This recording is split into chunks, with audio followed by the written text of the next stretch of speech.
Hello everyone, Johnny Hurricane here from GamersHeroes.com, and why don't you sit back, relax, and let me tell you about The Legend of Zelda Link's Awakening. Let's get started. Zelda Link's Awakening starts with Link washing up on the mysterious Koholint Island. When you wake up, you are in a village house in the Mabe village, but you don't have your sword or your shield. Your first task is to retrieve your equipment from the shore, and then you need to find a way home. After you end up finding your sword, you are greeted by an old friend who tells you about the mysterious windfish. If you wish to go home, you will need to wake him up from his slumber.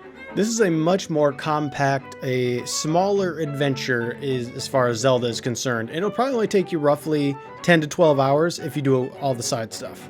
In order to wake the windfish up, you will have to complete all 8 dungeons and collect all 8 instruments from those dungeons. These dungeons actually start off pretty simple. There's not a lot of puzzle solving that is involved, moving a couple of blocks, figuring out which enemies to kill first, things like that. However, as you progress, they jump in difficulty as you of course acquire new key items like the hookshot or the dash boots. For those who wish Breath of the Wild had more traditional dungeons, you'll definitely be happy with the dungeons in Link's Awakening. I do have one small complaint, and while the dungeons can be challenging, the enemies and the puzzles, generally the bosses are pretty straightforward. You use whatever item you have acquired, maybe a couple of different items, but nothing difficult, nothing mind-blowingly hard. In between the dungeons, you will be, of course, exploring Koholint Island. It's got your heart pieces, it's got your fairies that you can catch, it's got fishing, it's got this massive trade quest, which every time you bring this game up, you generally talk about the trade quest. It sends you all over the island. You start with one item, trade it to another item, and so on and so forth until you finally wrap up and you get, well, I'm not going to spoil it, but you get a pretty cool item if you complete it. On top of that, there are seashells to be found around the island as well. At first, these are kind of hard to find because you don't have a seashell sensor, but after you get enough seashells, you get the sensor and it's a lot easier to find them. This isn't like the Korok seeds, there's only 50 total seashells, so it's not nearly as bad. Plus, it is optional. I didn't get all the seashells. You don't have to get all the seashells. You just get some cool stuff if you get them. The new addition to the game is called the Chamber Dungeon Creator. These chamber dungeons, they're fine. It's not great.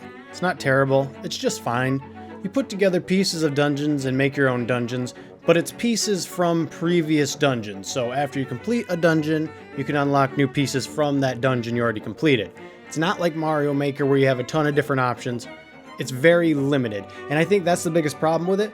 We've already seen how good Mario Maker can be, especially now that they've added the Zelda stuff to it. This is very limited, which actually hurts it. The other thing is, the only way to save it and share it with people is to put it on an amiibo, bring it to them, and then scan your amiibo. There's no online sharing, anything like that. I spent a couple hours with the mode, and I ultimately left disappointed. You do get like a bottle and another heart piece, things like that, but it's just kind of there, not something that you're going to spend a lot of time with. It is a decent way to get rupees early in the game, and if you have Zelda amiibos like Ocarina of Time Link, you can scan that and you'll get different chamber pieces like the Great Fairies Fountain, things like that.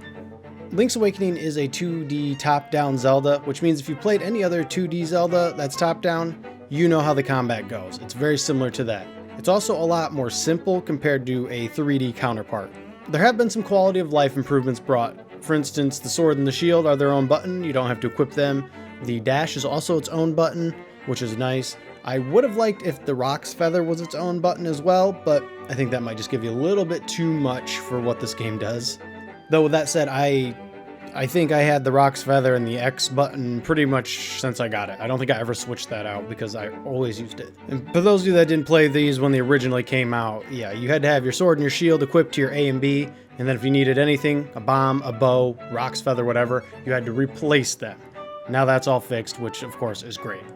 Link's Awakening is considered one of those weird Zeldas, right up there with Majora's Mask. Animals talk, Mario characters make cameo appearances, and you go from the occasional side-scroll 2D back to the top-down pretty often actually, especially in dungeons. There's no Princess Zelda, and there's no Triforce. All this adds to the charm to the game, really.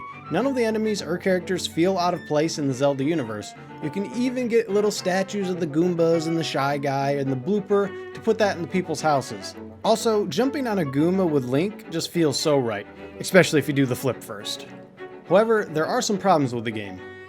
Frame drops frequently occur when you enter a new zone, especially when text pops up, or if you're dashing through a lot of bushes.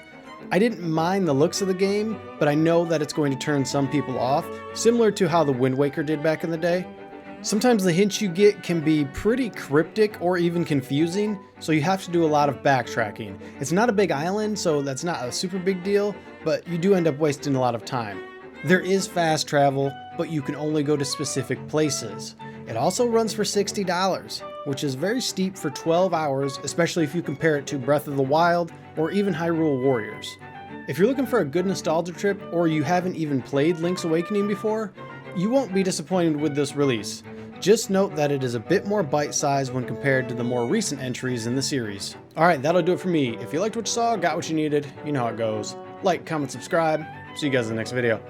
Later, Gators!